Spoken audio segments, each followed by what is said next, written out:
Hi everyone, welcome back to the channel. I'm Eternal EHD. How's it going? Today's just another quick update on my my Xbox 360 collection for you. Now, for those of you who are new here, I'm trying to build a complete set of every single Xbox 360 game that was physically released in the UK. As of right now, I'm just going for a full set of games. Once I've finished, I will move on to the classic reissues, I'll move on to the double packs, I'll move on to the collector's editions, and all that good stuff. But for now, I just want one of everything. There is a Google Sheet that I keep my list on up to date. I'll drop a link in the description down below. So if you are looking for a list of every single Xbox 360 game that was ever released in the UK, or if you're building a collection of your own, I've got you covered. So from my last update, I was sat on 1,156 games owned out of the 1,176 games that were ever released in the UK. So that meant I am just 20 games off a complete set. Well, buckle up, collectors, because I've not just got one, but I've got 5 new games to show you through today. So if you're into Xbox 360, which in my humble opinion is the greatest generation of video games in history, or if you're a fan of game collecting in general, or if you're a fan of retro gaming retrospectives, I would genuinely appreciate you dropping a free subscription to the channel. It'll help me to hit my goal of becoming a YouTube partner. So if you've got a second to drop a like, or even drop a comment down below on your favorite Xbox 360 games or your favorite 360 pickups, that would be even more helpful than you realize. Still, shameless self-plug done. Let's crack on with the video. Now look, fair warning here, 2 of these games are Kinect games. Well, that's a mood killer straight away. I absolutely hated the Kinect. Instead, I just think it was a crap and pointless idea, further let down by utterly woeful execution. But sadly, the Kinect is a thing, games existed for it, and that means I've got to buy them. So the first game I have to show you today is another Just Dance game. But this isn't just any annual Just Dance game. No.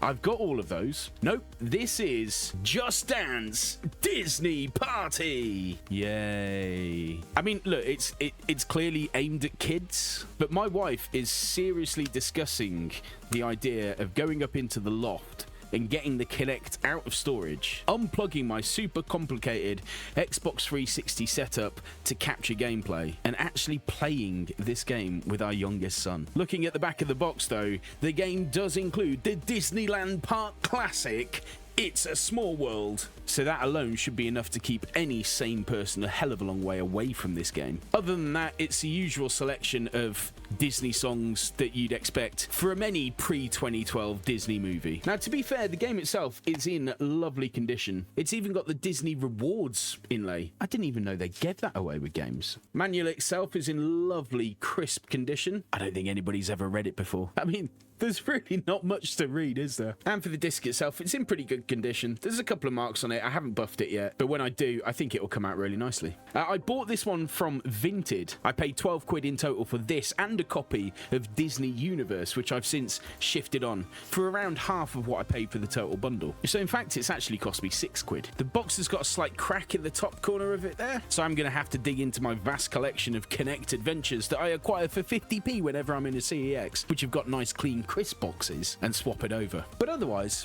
it's really nice. What a game to own. Just to get the other Kinect abomination out of the way nice and early, Power Rangers Super Samurai. I was never into Power Rangers when I was younger. By the time Power Rangers became a thing, I was already into football, music, video games, and the idea of watching a kiddie action series just didn't cut it for me. So that fad completely passed me by. I genuinely know absolutely nothing about this game. I did have a quick glance at Metacritic, and there's 2 reviews for it. One from the official Xbox magazine and one from the Toronto Sun. Both reviews gave it a 2 out of 10. So yeah, no doubt the game is absolute dross. Thankfully, this was actually a Facebook Marketplace pickup, along with 4 other games, which I nabbed in total for 20 quid. One of the other games in that set was a copy of GTA San Andreas Classics, which I've already got, but I was able to shift on for more than the 20 quid that I paid for the bundle in total. So this is essentially cost me nothing. Thank God for that. Inside, if you're keeping scores, the manual's actually reasonably decent. It's got some slight fold and crease to it, but again, it should iron out quite nicely. There's a little bit of fraying at the bottom, but it's, again, nothing that's going to bother me. The disc itself is okay. It needs a little bit of a skim and a clean, but it actually looks all right. Somebody whose name presumably begins with the letter A started to write their name on the sodding disc. Perhaps they thought better of it at the time. I don't know if I can get that off. God, it annoys me when people do that. I don't know. It could have been a store that wrote that on there. Maybe it's their code for absolute crap. So yeah, no chance of me ever playing this, but it's nice to tick it off the list. So moving away from Kinect games, the next one up is one of the last Xbox 360 games to be released on disc. In fact, apart from the kind of annual release games like the 2018 and 2019 versions of Just Dance and FIFA, and maybe Pro Evo 2018, which I think came out in the September, this is actually the last non-annual Xbox 360 disc game that was ever released. Of course, this is Cars 3 Driven to Win. This is actually the first Disney game released after they closed down their studios in 2016, and it was actually published by Warner Brothers. A look on the back of the box and you'll actually see that it's developed by Avalanche. Yes, that's the studio that made Disney Infinity, but it's also the studio that made Hogwarts Legacy back in 2023. So I feel there's some damn good pedigree here. It's apparently really easy achievement points too, so you never know. I might give it a go. Manual is in lovely condition. I tell you, even though it's late as well, it does actually give you some information on the game and the controls. The disc itself is going to polish out really well. It's in really nice condition as it is already. A quick buff and this will look $1 million. I actually bought this on eBay. I paid 16 quid including postage for it, and like I say, I'm really pleased with the condition. So really good find. Happy days. Again, it's a kids game. They tend to get absolutely battered, so I feel like I've actually got a really decent deal here. Next up, it's Digimon All-Star Rumble. Look, super honesty time here. I've never been into Pokemon. I don't know much at all about Digimon, except to me it's always felt like the kind of thing that you'd expect to get if you ordered a Pokemon thing off Temu. I don't know, it just feels cheap and tacky. Maybe it's not, I don't know. I do know it came out in 2014. I know it's got a Metacritic of 49.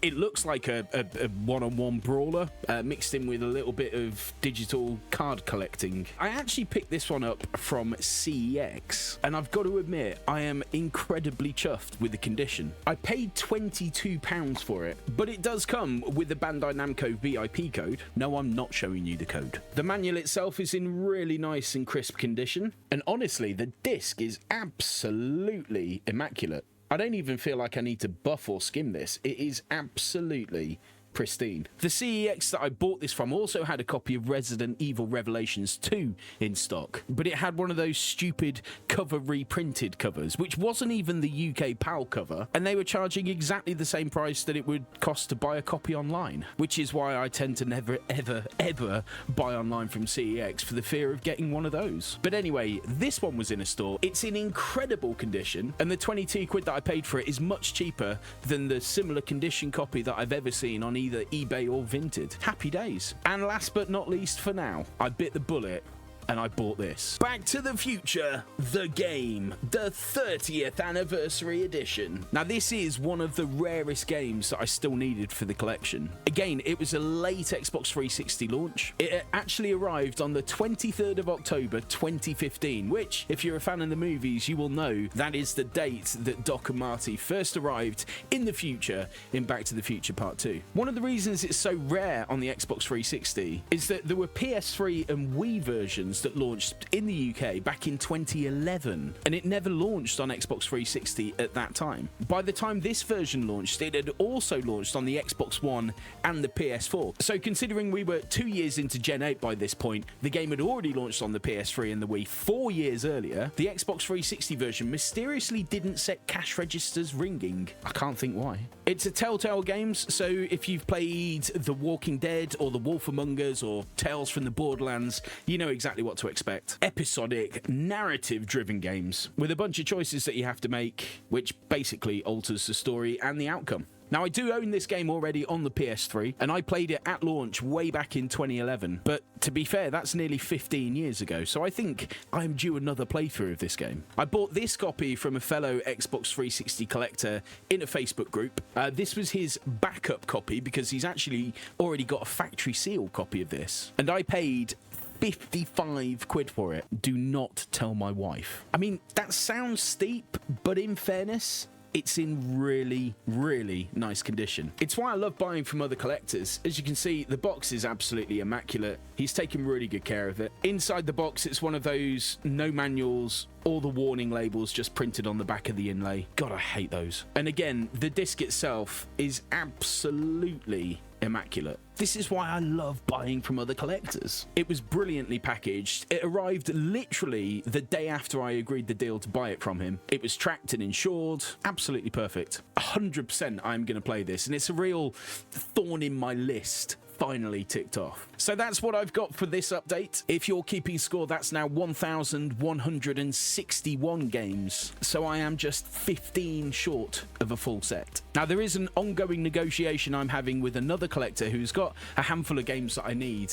He's looking for one of my spare copies of My Horse and Me 2. So I'm hoping to secure a few more games very quickly for another update soon. But look, I feel like we're almost there. 15 games left to get, one of which is MX versus ATV Supercross, which I am absolutely aware I can buy for £3 from CEX. It's just waiting for a store nearby to have one in stock with a decent condition manual. If you're somewhere in the UK and you want to check your local CEX to see if they've got MX versus ATV Supercross in stock for £3, let me know. It would mean a great deal if you could drop a like on this video if you've got this far and enjoyed it. And please do drop a free subscription to the channel where you can see all my retro collection updates, including getting notified when new ones go live. And you can enjoy some retro gaming retrospectives which give a bit of a deeper dive into some classic video games. Let me know in the comments what you think of this haul, which of these would be your first go-to game, and whether I'm being too harsh on Power Rangers and Digimon. Until next time, thanks again for watching. Be awesome to each other, and I unconditionally love your hecking faces.